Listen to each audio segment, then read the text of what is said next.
Сегодня мы хотим поговорить о такой теме, как сложный характер, либо неврологические нарушения. Меня зовут Гороховский Евгений Александрович, я руководитель сети клиник Нейроспектр.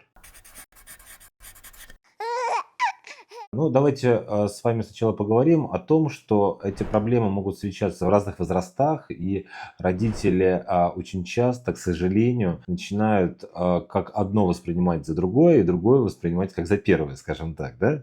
Соответственно, давайте мы расставим с вами определенные границы. Вообще ребенок, когда развивается, у него происходит формирование мозга не только с точки зрения анатомического, да, но и с точки зрения функционального. Соответственно, эти процессы, они затрагивают и его взаимодействие с окружающим пространством, потому что чем больше ребенок начинает осознавать окружающее пространство, чем больше он понимает то, что вокруг него происходит в виде действий, в виде каких-то событий, да, это в большей степени начинает отражаться и на внутреннем мире ребенка, да, и, соответственно, вызывать какие-то внешние ответные реакции. Поэтому грань бывает очень тонкая, но для себя нужно четко понимать, что есть такое состояние, как функция, то есть это сформированность определенных структур мозга, функциональная сформированность. А есть вопрос так называемой психологии, то есть когда функция сформировалась, да, но в результате каких-то внешних воздействий, даже может казаться незначительных, это какие-то страхи,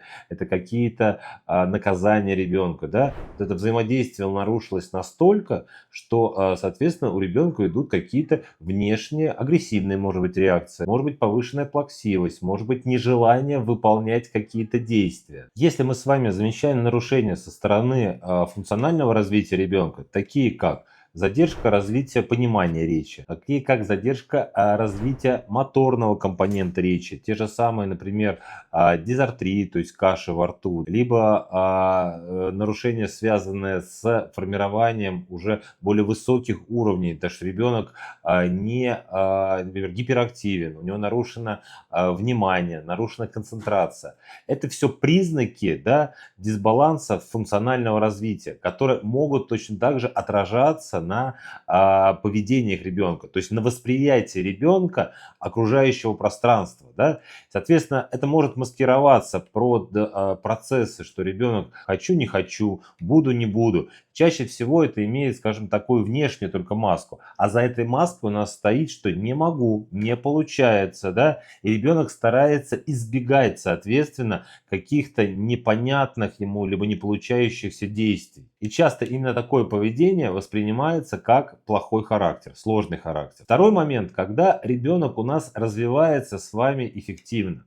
Когда у ребенка вовремя формируется речевой навык, когда ребенок может эффективно выполнять задания, выполнять упражнения. Чаще всего, если мы говорим про более ранний возраст, это мы смотрим у детей в детском садике, да, как ребенок, соответственно, сидит, слушаем воспитателей, какую они нам дают обратную связь. Да. В более старшем возрасте это уже можно посмотреть по школьной, соответственно, программе, да, как ребенок может воспринимать информацию, как он может учиться, насколько у него развито аналитическое мышление, память. И вот если все эти процессы у нас с вами происходят на достаточно эффективном уровне, и ребенок, соответственно, не может взаимодействовать либо с вами, либо с кем-то из своего окружения в силу каких-то своих проблем, скажем так, понимания этого мира, понимания вот окружающего пространства вокруг него. Вот это мы уже идем в разряд как раз психологии. То есть мы можем говорить о том, что да, у ребенка есть какие-то особенности характера, есть какие-то свои такие личностные качества, но все равно мы должны с вами помнить, что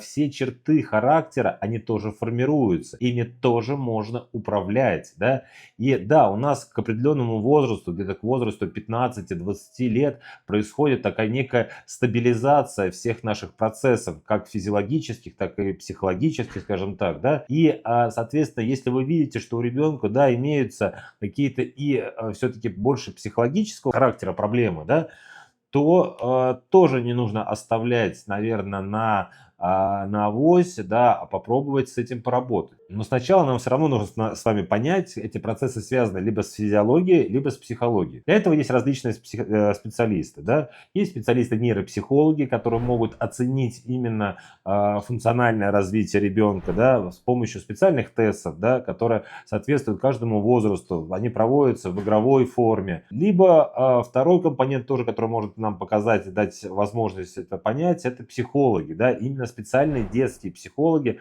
которые тоже должны расценивать состояние не только с точки зрения, что ребенок хочет, не хочет, может, не может, а насколько у него все-таки идет и дозрелость тоже, да, функциональная зрелость, да. Но в домашних условиях мы, конечно, должны с вами в первую очередь, конечно, пытаться наладить контакт с ребенком. Мы должны все-таки стараться понять, что ребенок хочет, почему у него происходит такая именно реакция, да, в ответ на что проявляется агрессия, в ответ на что проявляется нехотение.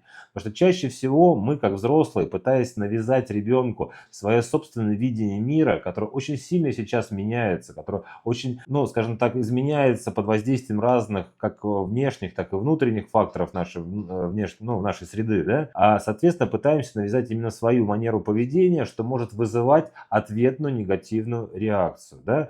Поэтому прежде всего стараемся понять, но особенно у детей более старшего возраста, да, с детьми более младшего возраста, здесь достаточно тяжело найти точки, бывает, соприкосновения с точки зрения понять, что у ребенка вызывает какой-то эмоциональный срыв, эмоциональную реакцию. Но мы всегда, еще раз повторюсь, помним, что любые внешние проявления – это ответ организма на определенные конфликты, либо на определенное желание, нехотение, происходящее во внутреннем мире ребенка. Да? И поэтому двигаемся именно по этому пути.